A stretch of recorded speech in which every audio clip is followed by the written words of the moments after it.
Question number 26 को अब समझते हैं कि इसका आउटपुट क्या होगा। तो सबसे पहले आप ये देखेंगे तो हम देखेंगे कि फंक्शन जो पहला फंक्शन है एक कैमल नेम से डिफाइन है जिसमें कि first name last name parameter है और वो दिस डॉट फर्स्ट नेम में फर्स्ट नेम असाइन है, दिस डॉट लास्ट नेम में लास्ट नेम असाइन है। इस लाइन पे क्या लिखा हुआ है, एक मेंबर वेरिएबल कौन से क्रिएटेड है और कैमल जो आपका फंक्शन है वो न्यू कीवर्ड के थ्रू एक ऑब्जेक्ट क्रिएट किया गया कैमल फंक्शन का। तो यहाँ पर बेसिकली क्या हो रहा है, ये कंस्ट्रक्टर फंक्शन बन गया है। अब कंस्ट्रक्टर फंक्शन में इटसेल्फ हम कंस्ट्रक्टर फंक्शन एक ऑब्जेक्ट होता है, खुद ही एक कंस्ट्रक्टर एक ऑब्जेक्ट है, तो उस ऑब्जेक्ट में हम गेट फुल नेम जो ये फंक्शन ऐड कर रहे हैं वो कर सकते हैं, तो ये भी वैलिड है। अब देखते हैं कंसोल में member dot get full name मतलब मेंबर ऑब्जेक्ट के थ्रू गेट फुल नेम को एक्सेस किया गया है जो कि वैलिड नहीं है। यहाँ पे आएगा टाइप एरर। क्यों आएगा? क्योंकि मेंबर जो ऑब्जेक्ट क्रिएट किया गया जो कैमल कंस्ट्रक्टर फंक्शन का, ठीक है, तो वो क्रिएट हो चुका है विद मतलब जब भी हम न्यू कीवर्ड के थ्रू ये जो कैमल फंक्शन है उसके थ्रू हम जो ऑब्जेक्ट क्रिएट कर रहे हैं वो एम्प्टी कंस्ट्रक्ट वो ऑब्जेक्ट क्रिएट होगा।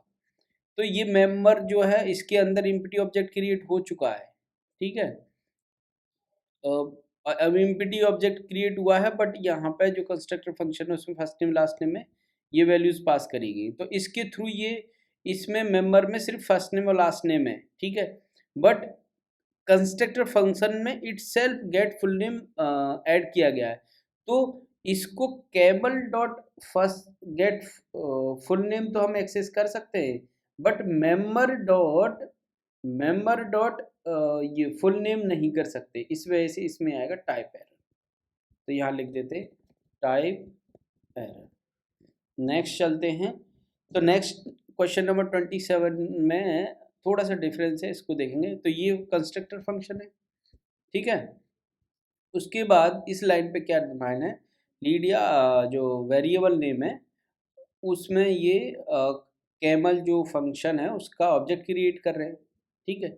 और दूसरे में हम जो कैमल फंक्शन है उसको डायरेक्टली वैल्यूज़ के साथ में, मतलब जिसमें फर्स्ट नेम जो लास्ट नेम जो पैरामीटर पास है उनकी वैल्यूज़ डिफाइन करके हम डायरेक्टली कॉल कर रहे हैं और उसकी वैल्यूज़ को हम किसके अंदर असाइन करें, सराह के। तो और फिर उसके बाद हमने कंसोल किया है कि लीडिया और सराह में क्या आउटपुट आएगा।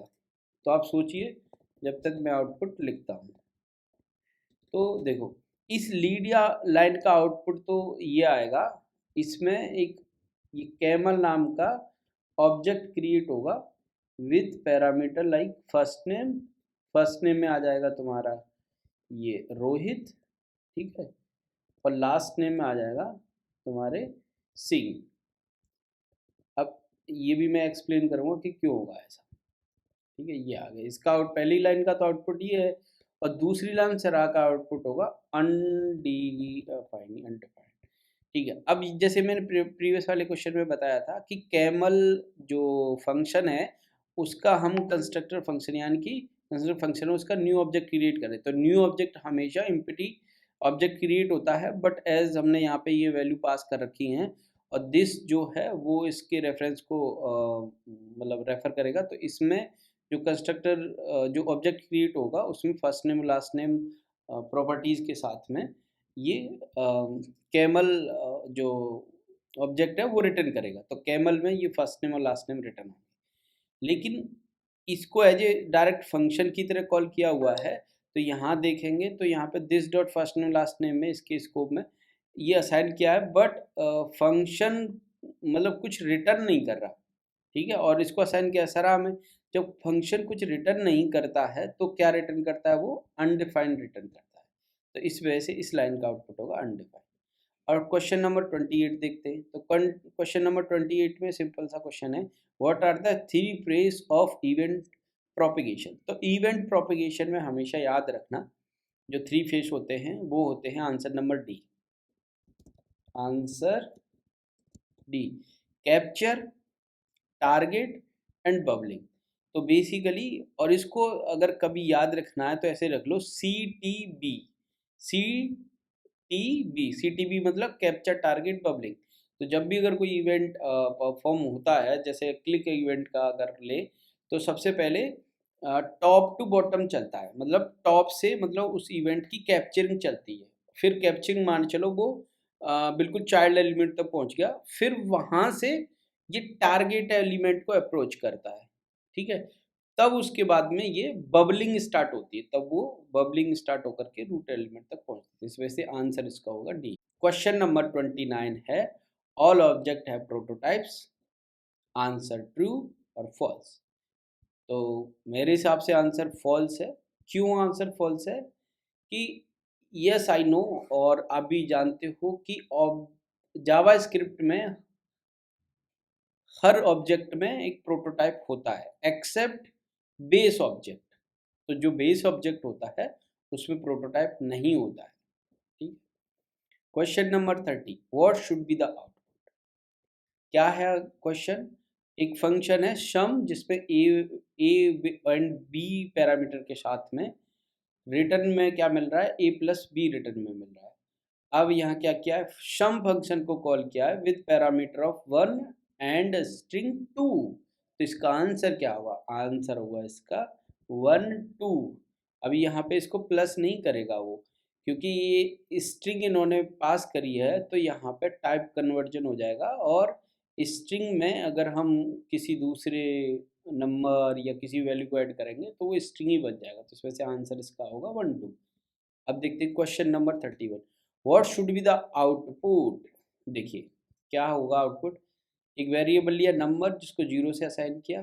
पहली लाइन में क्या किया है हमने, नंबर प्लस प्लस यानी कि पोस्ट इंक्रीमेंट किया है, और ये यहाँ पे क्या किया, नंबर में प्री इंक्रीमेंट किया है। फिर थर्ड लाइन पे किया है, नंबर की वैल्यू प्रिंट की है। तो आउटपुट इनमें से देख लो, इनमें से क्या होगा। मेरे अकॉर्डिंग आउटपुट होगा इसका आंसर सी। क्यों होगा? क्योंकि नंबर में पोस्ट इंक्रीमेंट है, तो यहाँ पे सीधे सीधे 0 प्रिंट हो जाएगी। अब ये जैसे ही इस लाइन से आउटपुट आगे आएगा, तो इसमें नंबर की वैल्यू में 1 इंक्रीमेंट हो जाएगा, पोस्ट इंक्रीमेंट तो 1 हो जाएगा। अब यहाँ पे प्री इंक्रीमेंट है, तो 1 पहले से हो चुकी थी, तो 2 हो जाएगा, और यहाँ पे जो नंबर की वैल्यू है वही प्रिंट हो जाएगी, 2। नेक्स्ट क्वेश्चन है हमारा 32, what should be the output. तो इसमें आप देखेंगे एक फंक्शन है जिसका नाम है गेट पर्सनल इन्फो। इसमें पैरामीटर पास है 1 2 3, और तीनों को कंसोल कराया गया है, ठीक है। अब कॉन्स्ट में जो पर्सन वेरिएबल है उसके अंदर लीडिया असाइन है, और एज में 21 असाइन है। फिर क्या हुआ है, गेट पर्सन इन्फो नेम, बिल्कुल इस जो फंक्शन का नाम हमने लिखा है उसी तरीके से इसका नेम है। और उसके बाद में ये लिटरल्स बोलते हैं, ऑब्जेक्ट लिटरल्स के थ्रू ये कॉल किया हुआ है, लाइक पर्सन वेरिएबल को कॉल किया हुआ है। यहाँ पे पर्सन की वैल्यू प्रिंट हो जाएगी या एज की प्रिंट हो जाएगी। तो अब इसका आउटपुट क्या होगा और इस लाइन का मतलब क्या है, ठीक है। तो आउटपुट आप सोचिए, इस लाइन का मैं मतलब बताता हूँ। तो गेट पर्सन इन्फो जो फंक्शन है वो ऑब्जेक्ट लिटरल्स के थ्रू कॉल किया गया है। तो ऑब्जेक्ट लिटरल्स के थ्रू जब कॉल करते हैं तो इसका मीनिंग क्या होता है, ठीक है। उससे मीनिंग बताने से पहले मैं इसका आउटपुट बता देता हूँ। आउटपुट है इसका बी, पहला दिस वन, फिर उसके बाद लीडिया प्रिंट होगा 21 होगा। मतलब पहली लाइन पर तो ये वाला आउटपुट प्रिंट होगा, कंसोल 1 की जगह 2 की जगह प्रिंट होगा लीडिया, और 3 की जगह प्रिंट होगा 21। अब क्यों? देखो ऑब्जेक्ट लिटरल्स में, ऑब्जेक्ट लिटरल के थ्रू इस तरीके से फंक्शन को कॉल करते हैं। तो ऑब्जेक्ट लिटरल्स में क्या होता है कि जो फर्स्ट पैरामीटर होता है ऑब्जेक्ट लिटरल्स में, वो स्ट्रिंग्स का होता है, एरे ऑफ स्ट्रिंग्स का होता है। तो एरे ऑफ स्ट्रिंग्स इसका क्या बनेगा, बेसिकली एरे ऑफ स्ट्रिंग्स बनेगा इसका ऐसे। जैसे मैं इसको ऐसे कर दूं, अब यहाँ से पर्सन जो वैल्यूज़ है वो हटा देता हूँ, ठीक है। वैल्यूज़ क्यों हटाते हैं? क्योंकि फर्स्ट ऑफ पैरामीटर में सिर्फ एरे ऑफ स्ट्रिंग्स कंसीडर होता है, ठीक है, लाइक दैट। और सेकंड पैरामीटर में जो हमने यहाँ पे वैल्यूज़ पास करी हैं वो वैल्यूज़ आती हैं। जैसे सेकंड पैरामीटर में आ जाएगी ये पर्सन की वैल्यू, और थर्ड पैरामीटर में आ जाएगी एज की वैल्यू। अब इस हिसाब से जब हम इसको फंक्शन को कॉल करेंगे तो हमारा फर्स्ट पैरामीटर क्या हुआ, ये स्ट्रिंग पैरामीटर, तो स्ट्रिंग पैरामीटर में ये पूरा का पूरा प्रिंट हो जाएगा, ठीक है। और सेकेंड पैरामीटर क्या हुआ, लीड या, और थर्ड पैरामीटर क्या हुआ, 20, तो इसका आउटपुट होगा बी। अब नेक्स्ट क्वेश्चन देखते हैं 33, what should be the output. ठीक है, यहाँ पे क्या किया है, फंक्शन है check age, data variable pass है।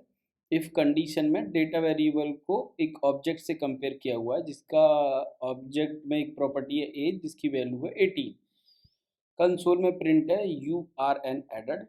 फिर एल्स में फिर से इफ कंडीशन है, फिर डेटा ऑब्जेक्ट को फिर से वही सेम ऑब्जेक्ट के साथ कंपेरिजन है, बट डबल इक्वल से, यहाँ पे 3 इक्वल से था।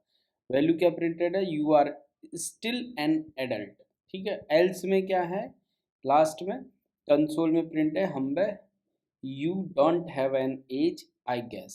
ठीक है, फिर ये पूरा इफ कंडीशन जो फंक्शन है वो बंद है। फिर लास्ट में चेक एज फंक्शन को कॉल किया गया एज वैल्यू विद 18 ये ऑब्जेक्ट के थ्रू। ठीक है, अब ये ऑब्जेक्ट यहाँ पे जो कंपेयर किया हुआ है इसकी तरह ही है सेम। ठीक है, तो थोड़ी देर के लिए तो कोई भी कंफ्यूज हो जाएगा, बट इसका आउटपुट क्या होगा, सोचो, मैं लिखता हूँ। ठीक है, तो इसका आउटपुट होगा आंसर ये कंसोल सी, लास्ट वाला, मतलब लास्ट वाला ब्लॉक होगा, ये आंसर होगा। क्यों होगा, देखो एक्सप्लेन करते हैं कि जब भी जैसे यहाँ से एक ऑब्जेक्ट पास किया तो ये ऑब्जेक्ट की वैल्यू इसमें आई, तो जब हम कंपेयर करते हैं एक ऑब्जेक्ट को दूसरे ऑब्जेक्ट से, तो वो रेफरेंस के थ्रू कंपेयर होता है, या भले ही ट्रिपल इक्वल टू लगा है, लेकिन दोनों को ऑब्जेक्ट्स का रेफरेंस अलग है। यहाँ पे जो ऑब्जेक्ट यूज हो रहा है इसका रेफरेंस अलग है, और डेटा के अंदर जो ऑब्जेक्ट है इसका भी रेफरेंस अलग है, तो इस वजह से ये कंडीशन हो गई फॉल्स। फिर एल्स वाली कंडीशन में गया, तो यहाँ पे डबल इक्वल से कंपेयर हो रहा है, बट स्टिल रेफरेंस कंपेयर करें तो ये भी नहीं ट्रू होगी, तो ये गया फॉल्स में, तो ये फॉल्स वाला ये कंडीशन है, ये प्रिंट हो जाएगा। तो ये आंसर है। अब क्वेश्चन नंबर 34 देखते हैं, what should be the output. तो यहाँ पे एक फंक्शन गेट इज डिफाइन है, और इसमें जो पैरामीटर, ये रेस्ट पैरामीटर डिफाइन, तो रेस्ट पैरामीटर्स में जो वैल्यूज हम पास करते हैं वो कन्वर्ट हो जाती हैं एरे ऑफ वैल्यूज में। ठीक है, तो एरे बन जाएगा। तो ये कंसोल जो प्रिंट हो रहा है type of A R G, इसका ए आर जी का टाइप चेक कर रहे हैं। तो यहाँ पे जो कॉल किया गया वो सिर्फ 21 जो वेरिएबल है उससे कॉल किया, तो ये एरे में कन्वर्ट हो जाएगा। तो जब एरे का टाइप ऑफ निकालेंगे तो आउटपुट क्या होगा, एरे। और एरे का टाइप क्या होता है, ऑब्जेक्ट, तो इसका आंसर होगा ऑब्जेक्ट। ठीक है, अब क्वेश्चन नंबर 35 है, what should be the output. तो फंक्शन है इसमें एज, अंदर लाइन में लिखा हुआ यूज स्ट्रिक्ट। यूज स्ट्रिक्ट का मतलब आप पता है कि स्ट्रिक्ट मोड। लाइन नंबर 3 पे लिखा हुआ है एज 21, कंसोल में एज प्रिंट है, लास्ट में एज को कॉल किया हुआ है, तो इसका आउटपुट क्या होगा, आउटपुट देखो, आउटपुट होगा इसका रेफरेंस एरर। रेफरेंस एरर क्यों होगा, क्योंकि बेसिकली यूज स्ट्रिक्ट मोड ये प्रिवेंट करता है, ये देखता है कि आपने एक्सीडेंटली कोई ग्लोबल वेरिएबल तो नहीं डिफाइन कर दिया। तो यहाँ पे विदाउट टाइप, मतलब वेयर और लेट, हम जो डिफाइन कर रहे हैं एक तरीके से ग्लोबल वेरिएबल डिफाइन कर रहे हैं, तो ग्लोबल वेरिएबल को अवॉइड करता है, तो बस ये एरर देगा। तो इस वजह से इसका एरर होगा रेफरेंस एरर। स्पेलिंग मिस्टेक है, मैं ठीक कर देता हूँ, आउटपुट की स्पेलिंग मिस्टेक को ठीक कर देता हूँ। इज कूल सीक्रेट एक्सेसिबल, तो कूल सीक्रेट जो है सेशन स्टोरेज में डिफाइन है, उसकी वैल्यू 1 2 3 है। तो ये हमसे ऑप्शन रख रहा है, ये 4 ऑप्शन है, 4 ऑप्शन के अकॉर्डिंग मेरा आंसर होगा बी। आप पढ़ लेना, क्योंकि सेशन स्टोरेज जब तक वर्क करेगा जब तक कि हम टैब को क्लोज ना करें। तीसरा नंबर होगा हमारा 36, ये मैंने डाला नहीं तो यहाँ 36 डालता हूँ। आउटपुट पहली बार आप देखोगे थोड़ा सा कंफ्यूज हो जाओगे, क्योंकि वेयर नम 8 असाइन है, और वेयर नम में अगेन 10 असाइन है, कंसोल नम को किया है, तो आउटपुट क्या होगा, मेरे को आउटपुट 10 होगा। क्यों होगा, क्योंकि वेयर कीवर्ड के साथ में हम सेम नेम वाले वेरिएबल में मल्टीपल टाइम्स वैल्यूज असाइन कर सकते हैं, बट जो लेटेस्ट यानी कि लास्ट वाली वैल्यू होगी वो कंसीडर होगी, इस वजह से 10 प्रिंट होगा। बट लेट एंड कॉन्स्ट में ऐसा नहीं है, क्योंकि वहाँ पे उनका स्कोप अलग होता है। तो बना है what should be the output. तो अगर आप इस लाइन में देखेंगे तो इस लाइन में लिखा है एक ऑब्जेक्ट, अब उसकी कीज़ हैं 1 2 3 एंड वैल्यूज़ हैं ए बी सी। दूसरी लाइन में लिखा है सेट और न्यू सेट, और उसमें 1 2 3 4 5 यूनिक वैल्यूज ही पास हैं। तो बेसिकली सेट क्या करता है, आपको यूनिक वैल्यूज रिटर्न करके देता है, वो ऑलरेडी पास है। कंसोल, पहले वाले कंसोल में लिखा गया है कि object dot has own property one, ये वाला object, and object dot has own property one, and ये स्ट्रिंग था, ये नंबर था। अब यहाँ लिखा है set dot has one, set dot has one. अब इसका आंसर क्या होगा, तो थोड़ा सा सोचते हैं और फिर आंसर देखते हैं। तो जो पहले वाला जो लिखा हुआ है ऑब्जेक्ट डॉट और हैज़ ऑन प्रॉपर्टी वन, तो बेसिकली इसमें स्ट्रिंग पास है। तो ऑब्जेक्ट में जो कीज़ है उसमें स्ट्रिंग नहीं है, but has own property check करने के लिए इस मेथड में हम स्ट्रिंग ही पास करते हैं। मतलब अगर हम लोगों ने यहाँ पे वन पास किया है तो इंटरनली हैज़ ऑन प्रॉपर्टी इसको स्ट्रिंग ही ट्रीट करेगा। वो ऑलरेडी हमने पास कर दिया है तो वो उसे इंटरनली स्ट्रिंग में कन्वर्ट नहीं करेगा, क्योंकि ऑलरेडी वो स्ट्रिंग है। तो यहाँ पर ये प्रॉपर्टी इसमें है और ये प्रॉपर्टी भी इसमें है, तो इसका आंसर होगा true true. And set dot has one, तो इसमें कोई नंबर, जो हमारा जो सेट है उसमें सारी नंबर वैल्यूज़ हैं, तो स्ट्रिंग तो कोई है नहीं, तो यहाँ होगा फॉल्स। और फिर इसमें नंबर है तो ये होगा ट्रू, तो इसका आंसर होगा सी। आंसर में लिख दिया सी, आंसर होगा सी। तो अब ये वाला क्वेश्चन देखते हैं 38 नंबर का, what should be the output. तो इसमें सिंपल सा, इसमें एक ऑब्जेक्ट है जिसकी कीज़ हैं ए बी सी और 1 2 3 इसकी वैल्यूज़ हैं, और कंसोल किया गया है ऑब्जेक्ट को, ठीक है। तो इसकी आउटपुट क्या होगा, तो इसमें जो ध्यान देने वाली चीज़ है, ए पर 1 है, बी पर 2 है, फिर ए पर 3 है। तो जब मैंने पहली बार इस क्वेश्चन को देखा तो मैंने रॉन्ग आंसर दिया था। मैंने इसका आंसर दिया था बी पे 2 और ए पे 3, ये वाला बी वाला आंसर दिया था, बट आंसर इसका बी नहीं होगा, इसका आंसर होगा सी वाला, ए पर 3 और बी पर 2 वैल्यू। क्यों होगा, क्योंकि अगर किसी ऑब्जेक्ट में सेम की पर अगर दो वैल्यूज़ हैं तो जो पहली जो इंडेक्स होगा, जो पहले जो वैल्यू आई होगी उस पर लास्ट वाली वैल्यूज़ को रिप्लेस कर देता है।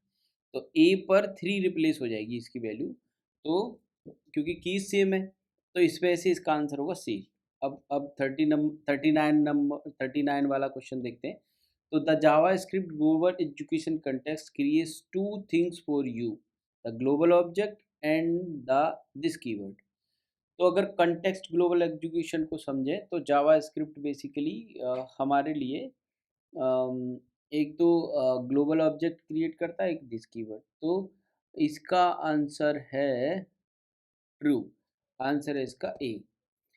अब अगर 40 नंबर लाइन वाला क्वेश्चन देखें, what should be the output, तो इसमें क्या है, लेट से एक वेरिएबल आई डिफाइन है जिसकी वैल्यू 1 है, आई लेस देन 5 तक लूप चल रहा है, आई प्लस प्लस का इंक्रीमेंट हो रहा है, और आई 3 वाली जगह पे कंटिन्यू लिख दिया। तो कंटिन्यू का मतलब होता है स्किप, और फिर उसके बाद कंसोल कर दिया, यहाँ सेमीकोलन भी लगा हुआ है।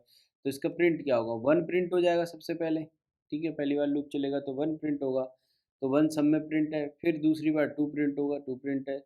अब 3 को स्किप कर देगा तो ये आंसर नहीं हो सकता, ठीक है, ये हो सकता है, ये नहीं हो सकता, सिर्फ दो बचे सी और ए। फिर उसके बाद जैसे ही 4 होगा तो 4 लेस देन 5 है, ये कंडीशन ट्रू है, तो आंसर इसका होगा सी। तो इसका भी लिख देते हैं ANSWER, आंसर सी। अब क्वेश्चन नंबर 41 देखते हैं, what should be the output. String dot prototype give Lisa pizza, ठीक है। स्ट्रिंग के प्रोटोटाइप में एक गिव लीजा पिज्जा एक फंक्शन ऐड किया गया है जो रिटर्न कर रहा है एक स्ट्रिंग को, ठीक है। ये ध्यान देने वाली चीज़ है स्ट्रिंग के प्रोटोटाइप में, ठीक है। फिर उसके बाद कॉन्स्ट नेम, नेम जो लिया है वो लीजा लिया, फिर कंसोल में क्या प्रिंट करा है, नेम डॉट गिव लीजा। अब अगर नेम में अगर इसको देखेंगे तो ये लगेगा कि ये फंक्शन तो डिफाइन ही नहीं है इस नेम में, इस वाले ऑब्जेक्ट नहीं, बट ये प्रोटोटाइप मैं ऑलरेडी जब डिफाइन कर दिया है तो फिर इसका आंसर यही होगा, just give Lisa pizza already. Answer is ऊपर वाला, ये वाला, अगर मैं कॉपी करके यहाँ पेस्ट कर देता हूँ ये वाला आंसर होगा। फिर उसके बाद क्वेश्चन नंबर 42 है, व्हाट शुड बी आउटपुट। तो पहले ही लाइन पे आप देखोगे तो ए एम्प्टी ऑब्जेक्ट है और बी में कीपर बी असाइन है और सी में की पे सी असाइन है। फिर क्या किया है कि ए ऑफ बी, ठीक है, ए ऑफ बी पर 1 2 3 असाइन है, ए ऑफ बी सी पर 4 5 6 असाइन है और फिर कंसोल करवाया ए ऑफ बी। तो इसका आउटपुट क्या होगा? तो देखिए इसमें कुछ नहीं, जैसे ये एक ऑब्जेक्ट है, बी क्या है, एक ऑब्जेक्ट है। अब बी को एज ए की असाइन करेंगे ऑब्जेक्ट, तो ये ऑब्जेक्ट है, तो जब ऑब्जेक्ट को एज ए की असाइन करेंगे तो ये कंसोल होगा, तो ये क्या प्रिंट करेगा यहाँ पे, ऑब्जेक्ट ऑब्जेक्ट। तो ऑब्जेक्ट बन जाएगा यहाँ पे स्ट्रिंग, तो ए के ऑब्जेक्ट ऑब्जेक्ट पे क्या असाइन हो गया, 1 2 3। ऐसे ही सी एक ऑब्जेक्ट है, अब सी यहाँ पे भी ऑब्जेक्ट ऑब्जेक्ट पे क्या असाइन हो जाएगा, 4 5 6। फिर इन्होंने क्या पूछा है कि ए के बी पर क्या प्रिंट होगा। तो देखो लास्ट में प्रीवियस वैल्यू सेम की पर ये 4 5 6 असाइन किया है, तो ये हो जाएगी प्रीवियस वाली की से रिप्लेस, क्योंकि यहाँ पे भी सेम की पर 1 2 3 असाइन था। तो कौन सी वैल्यू ट्रीट होगी, जो लास्ट वाली है, तो लास्ट वाली है। तो ए ऑफ बी का आंसर क्या होगा, 4 5 6। तो इसका आंसर होगा 4 5 6। अब क्वेश्चन नंबर 43 देखते हैं, what should be the output. तो पहली लाइन में क्या है, फू, और उसमें कंसोल में क्या प्रिंट है, फर्स्ट। दूसरी लाइन में क्या है, मतलब वेरिएबल बार के अंदर ये फंक्शन असाइन है जिसमें set time out console second assign है, और तीसरे वेरिएबल बेज में एक थर्ड कंसोल असाइन है, मतलब एरो फंक्शंस हैं ये तीनों। तो ये असाइन है, अब वो तीनों को कॉल करा गया है कि बार को, फिर फू को, फिर बैच को। तो आउटपुट किस तरीके से होगा ये देख सकते हो। तो अब आप सोच सकते हो, बाकी मैं आंसर लिखता हूँ। ये देखो, पहले सबसे पहले बार कॉल कर गया, बार में कंसोल फर्स्ट, तो ये फर्स्ट प्रिंट हो जाएगा no doubt, FIRST first print. फिर फू कॉल किया है, नहीं, पहले बार था, ये सेट टाइम आउट था कंसोल में सेकंड। तो सेट टाइम आउट क्या हो गया हमारा, एक असिंक्रोनाइज फंक्शन हो गया। तो सेट टाइम आउट भले ही यहाँ पे 0 सेकंड पास किया गया, मतलब इसका टाइम नहीं डिसाइड किया गया, बट इसकी प्रॉपर्टी मतलब इसका जो एग्जीक्यूशन है वो कॉल स्टैक में बाद में होगा, तो इस वजह से ये बाद में प्रिंट होगा। फिर उसके बाद फू कॉल किया गया, तो फू में कंसोल है, तो ये नॉर्मल स्टेटमेंट है, तो ये तुरंत प्रिंट हो जाएगा फर्स्ट। ठीक है, अभी ये प्रिंट नहीं हुआ ये सेट टाइम आउट की वजह से। अब बेज कॉल किया, बेज में भी ये है, तो ये भी तुरंत प्रिंट हो जाएगा थर्ड, और फिर लास्ट में प्रिंट होगा ऐसी COND से। Question number 43, what is the event और target when clicking on the button. तो पहले ऊपर जो क्वेश्चन आया था उसमें मैंने बताया था कि जब इवेंट प्रोपेगेशन में क्या क्या स्टेप होते हैं, तो सबसे पहले इवेंट कैप्चरिंग चलता है, तो जो कि टॉप टू बॉटम चलता है। फिर उसके बाद वो जिस कैप्चर एलिमेंट तक पहुंच जाएगा, फिर वहाँ से वो टारगेट एलिमेंट तक चलता है। तो इसमें टारगेट एलिमेंट क्या है, बटन, ठीक है। तो जो क्लिक होगा तो इसमें टारगेट एलिमेंट बटन होगा, तो इसका आंसर होगा सी।